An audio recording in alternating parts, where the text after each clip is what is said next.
All right, Chuck Holton, you've been in Ukraine now for some time, and now you're actually heading out before you're going to go back. But man, it's been crazy over there. Tell us a little bit about what you've seen and where you see how things stand right now. So I was there several weeks before the invasion began, and it was we traveled all around the eastern part of the country, down along the Donetsk-Luhansk line, into Mariupol and down to Kherson, and sort of got to know the whole country. Then we were back in Kyiv when the invasion started. Of course, all the experts were saying that this was going to be a very short war, very one-sided war, that within 72 hours, even General Milley was saying within 72 hours that Russian tanks would be rolling through the streets of Kyiv. So I was a little concerned about that since we were in Kyiv. As it turned out, though, that has not been the case. The Ukrainians have comported themselves very well and are actually winning. I think that one of the things that you're not hearing in the mainstream media right now is the fact that you're starting to hear it a little bit. I've been saying it for more than a week now, but the Ukrainians are actually winning this conflict. And part of that is just massive, poor tactics and strategy on the part of the Russians. Part of it is the lack of training, lack of discipline, lack of motivation. The Russians are very well equipped, but they're very poorly led, poorly disciplined. Their equipment's poorly maintained. They're poorly trained, and definitely poorly motivated. And so that is the X factor that is handing this contest to the Ukrainians, who are very highly motivated, and even if they're not very well equipped, even though they're getting better equipped all the time by the West, they are actually winning every time they go up against the Russians. And they're starting to counterattack, push the Russians back now. And I was just telling somebody tonight, I think that this will go down in history, that at the end of this year, they're going to say that the Ukrainian fighting man was the man of the year. Because they're showing that they've got what it takes to win this.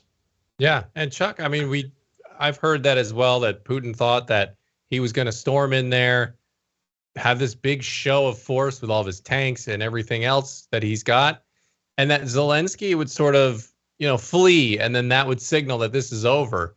But that didn't happen, and by all accounts, Zelensky's still there in Kyiv. I don't know if they're just saying that and they've got him hiding somewhere else, but I feel like that really galvanized things. That's right. He has been a really outstanding leader in this time of crisis. And this just goes to show that the professional elites that we think need to run the country are never the right people to run the country. This guy is a former comedian. He's done all kinds of things that he's probably not proud of in the past, but he rose to the occasion. He has been just an outstanding leader for his people. He goes on TV every day. He basically is daring the Russians to try to kill him. And the Russians really know better. It's international conventions of war and things like that to assassinate the leader of another country. Yeah. And if Putin wants to do it to him, then that makes Putin fair game to anybody else that wants to take Putin out. So I think that's part of Zelensky's still alive today. But we've interviewed the high-ranking officials that are right next to Zelensky on a regular basis, and they come right to our hotel in Kyiv. They're down at their office and basically just daring Russia to take him out. And Russia knows better. If you martyr those guys, you're only going to galvanize the Ukrainians further. That's what they're seeing happen with these civilian attacks, as the Russians realize that they don't have the ammunition or the training to beat the Ukrainians in a toe-to-toe battle. What they're resorting to is terroristic attacks on the civilian populace to try to, beat them into submission. And what it's doing is having the opposite effect. It's pushing them into the arms of their president, It's pushing them to pick up arms to defend themselves, and it's pushing them indeed closer to the West, to NATO, and make them want to join NATO all the more. So if that's what Putin was truly afraid of to begin with, he's made this into a self-fulfilling prophecy. Yeah. So how ugly does this get, Chuck? Because Putin, obviously, if he wanted this over quickly, obviously that's not going the way he wants. He looks bad on the international stage. I don't think, with however many yes men he's got around him, I think it's probably hard to escape notice that the entire world, sans China and Iran, are unified in saying that he's in the wrong on this, and they're gonna, whether they're not doing it overtly, whether they have more subversive measures because they're not going to have a no-fly zone and things of that nature. What does Putin do then if this thing drags out? Does he just keep getting more violent? Does he try to drag it out and then kind of slink back and then maybe find a way to claim a victory publicly? What does he do? I've made the point already that he's already lost this. He just hasn't realized it yet. He won't admit it yet. He's dead already. He just hasn't laid down yet. It's going to take him a lot more brutality before he actually capitulates and goes back to Russia. Likely what will happen is, and what we're seeing now with the peace talks, is that they're starting to go from these ultimatums of unconditional surrender to, oh, well, maybe if you just let us go back to the way things were before we started this thing, we'll be okay. If Zelensky knows what's good for him, he'll keep pushing this thing and literally say, you get no deal until every Russian is out of our country. Every Russian tank is gone. Because right now, Putin is looking at losing something like 7 divisions of enemy tanks. Divisions. That's like 2,100 tanks. He's already lost over 1,000 tanks, according to the Ukrainians. And he's looking at losing a lot more because they're out of fuel and they're not getting resupplied. And it's too warm for them to go off the road, so they're all stuck on one road. And it's just a monumental tactical blunder here. A lot of support vehicles have tires that were made in China that won't last more than a few miles and are literally exploding in the cold.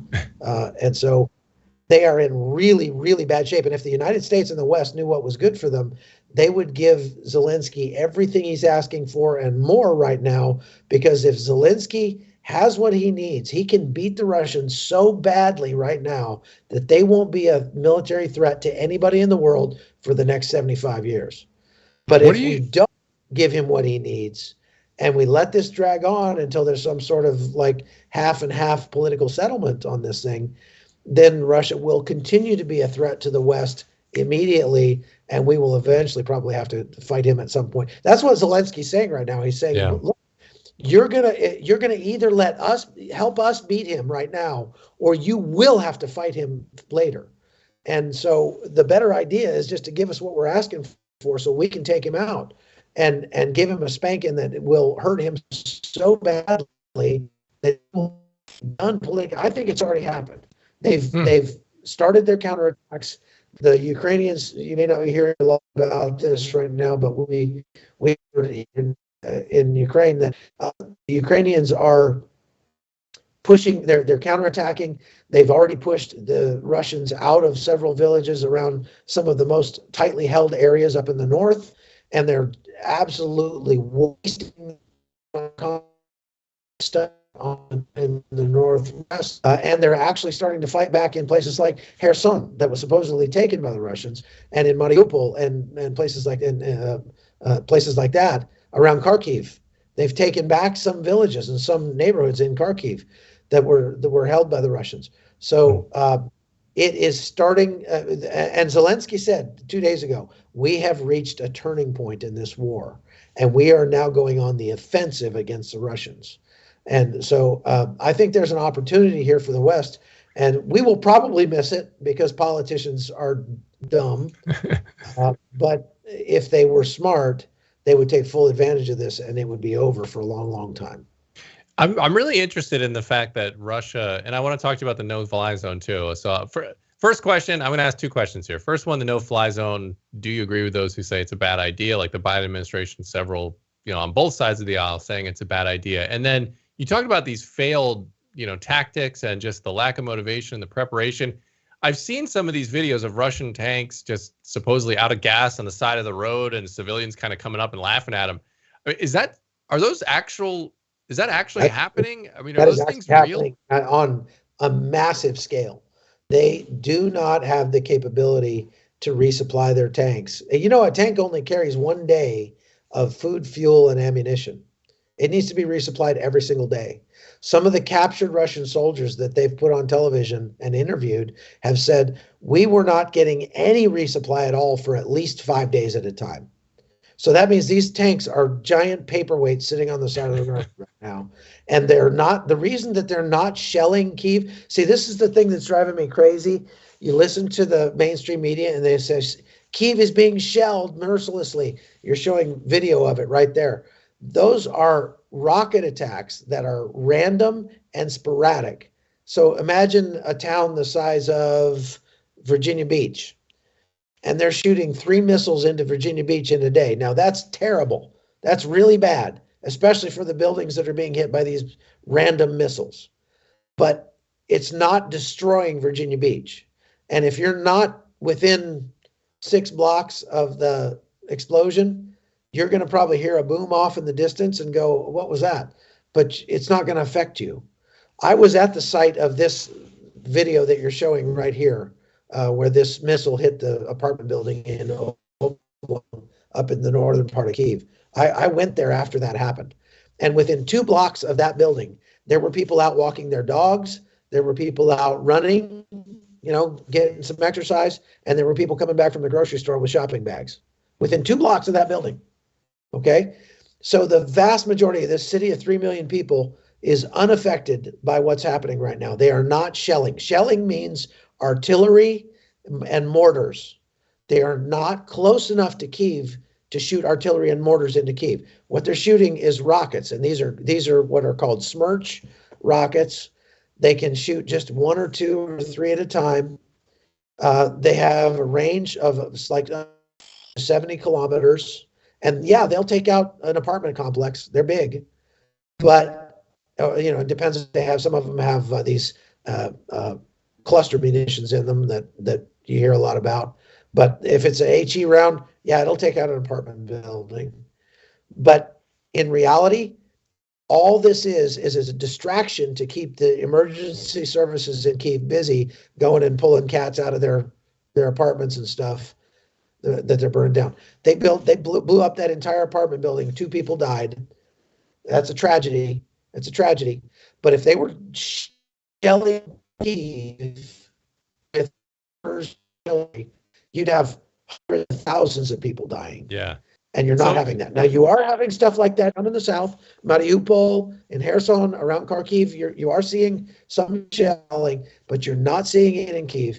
And most of the explosions that the journalists are hearing when they say that Kyiv is being shelled are outgoing rockets and outgoing artillery that the Ukrainians are firing at the Russians. But those journalists from CNN don't know the difference between incoming and outgoing explosions. And so they go, oh, gosh, the attack is happening. The Russians are inching into Kyiv. No, they're not. The Russians they are not inside the city limits of Kyiv. They are not able to breach the city limits of Kyiv. And the Ukrainians, those explosions they're hearing, are the Ukrainians firing back and taking the fight to the Russians where they are. And so, Chuck, is that is the reason they're not in Kyiv and not is it because they physically can't, because the Ukrainians are holding them off? And why don't they, and they can't get close enough to shell, but they want to, and Ukraine is sort of pushing them back? Or is this a strategic thing where they're just trying to strike fear into people and hope that they all flee and they can take it over? No, they can't. Well, it's both, actually. They cannot get close enough for both reasons that you mentioned. One, the Ukrainians are fighting them off, but 2, the Russians literally, there's a tooth and there's a tail in a tank convoy, right? The tooth is the tank, the tail is the gasoline truck, the food truck, and the ammo truck, right? And they don't have a tail long enough to reach all the way back to Belarus because they jammed up that one road. They came through the exclusionary zone around Chernobyl, which is wide open. And if it was frozen, they could just go right across the fields and the forests and they would be just fine. But because it was too warm, they couldn't leave that one paved road. Every time they did, the tanks sank in the mud up to the turrets. And so they're lined up along that road stuck, and they can't get the supply train in there to give them more ammo, more gasoline, and more food. So the guys, and there's not a lot of villages in the exclusionary zone that they could steal the gasoline and the food from, like they are in the South. So they're just stuck. They got 7 divisions of tanks stuck along that road. And the longer they're stuck, the more time the Ukrainians have to sneak up on them with a Javelin missile and take out tanks, boom, boom, boom, one at a time. And the more time the Ukrainians have to prepare their defenses for when the Russians actually do decide to come in. So all they can do right now to just let the Ukrainians know, yeah, we're still here and we're still planning to come for you someday if we get the gas, is they keep lobbing these rockets in there 2 or 3 at a time every night into Kyiv, just to keep it make it look like they're attacking Kyiv, but they're not. They're actually not attacking Kyiv yet. They have not. There's only one place in the entire city of Kyiv where the Russians have penetrated the city limits, and that's in the northeast in a place called Brovary. And when they did, they lost an entire regiment of tanks, like 36 tanks in one engagement, and got pushed back out. Okay. So they're not inside Kyiv. They're not attacking Kyiv. They're not inching closer to Kyiv. They're not inching anywhere. They can't move. They're stuck. And so now the Ukrainians are counterattacking and are wiping them out where they sit. Chuck, you mentioned that the willingness was a factor. The Ukrainians obviously are very motivated to defend their country. You said the Russian troops aren't as motivated. What does that translate to on the battlefield when a Russian soldier maybe doesn't have the same fire lit under them as somebody trying to defend their country? Well, when you're defending your own wives and children, you'll do anything, and you're not going to be afraid. That will cast out fear. And so they are just like wolves going after a bunch of hyenas. The hyenas are they're just looking for the opportunistic event. They're opportunists, right? So if there's, we rolled up on this building and it's empty, okay, we'll move into this building.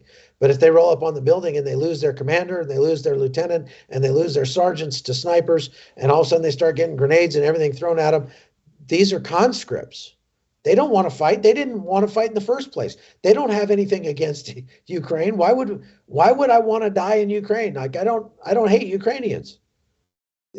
That was, the one thing that, not the one thing, but one big thing that the Russians just got wrong. Not only that, but they don't have the training to overcome that reticence to kill. They don't have the motivation, and they don't have the discipline, and they don't have the communication. So the way that the Russian military is set up is that you don't move an inch until the guy at the very top, that general, orders everybody what to do, and you go do it. But if that communication line is cut, you sit there and you just wait for somebody to tell you what to do. And in the United States military, it's just the opposite. You are told the mission, and everybody is supposed to take the initiative. And even if you're the last guy left alive, the Ranger Creed says, I will accomplish the mission at 100% and then some, even if I'm the lone survivor, right? I'm paraphrasing. Yeah. But the Russian military is not that way. So they're saying that they've lost communications with their higher. They don't know what to do. They don't know where to go. So they just sit. And they've been sitting there for now almost 2 weeks and stuck. Now, again, down in the South, it's a different story, because down in the South, they've got the Donbass region, the Donetsk and Luhansk and the Crimea, where they can easily get resupply every day and have good communication with their leaders who are back in the rear. And they're pushing them forward. But in the north, the guys that were the 7 divisions of tanks that were supposed to take Kyiv, 70,000 men, they're just stuck. And so that's where this thing is getting lost. And if you notice, even in the south, they have not taken any major metropolitan area at all, except for Kherson, which is about 330,000 people. But even in Kherson now, they've lost like a whole squadron of helicopters just yesterday. They wiped out a whole Russian helicopter, I think, battalion, and the Ukrainians are starting to push them back in Kherson now. So they haven't taken Mariupol, they haven't taken Kharkiv, they haven't taken Sumy, they haven't taken Chernihiv, and they haven't taken Kyiv, and they haven't taken anything in the West. So what are they winning? I mean, here we are 20 days into this fight, and the Russians they control less than 10% of the territory of Ukraine, and the territory they do control is all rural territory. So they're losing. They're losing. And the whole campaign was predicated on it being over in 15 days. That's been found in writing, in documents that were captured from command vehicles that came in the initial invasion. It was signed off on by Vladimir Putin on January 18th, the invasion, and it was slated to be a 15-day campaign and be over.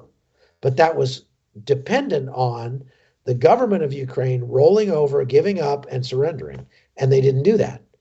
And so they're stuck. They're stuck. And they are losing badly every time they face. Now, that doesn't mean that lots and lots and lots and lots of civilians are going to get hurt and killed and starved and frozen and pushed out of their homes. We've got over 3 million refugees now out of the country. We've got another 3 million that are internally displaced.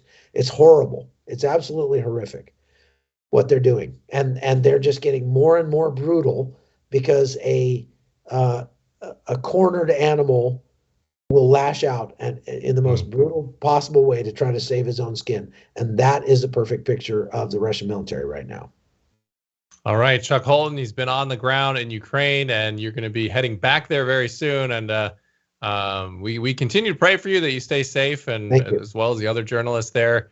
Obviously, we saw what has happened. I mean, it's a hot zone there, as your podcast says. You're in the hot zone. You always find yourself there. So we're praying for you and your continued safety, Chuck, and appreciate the information and analysis you gave us here today. Thank you very much. Thanks for having me on.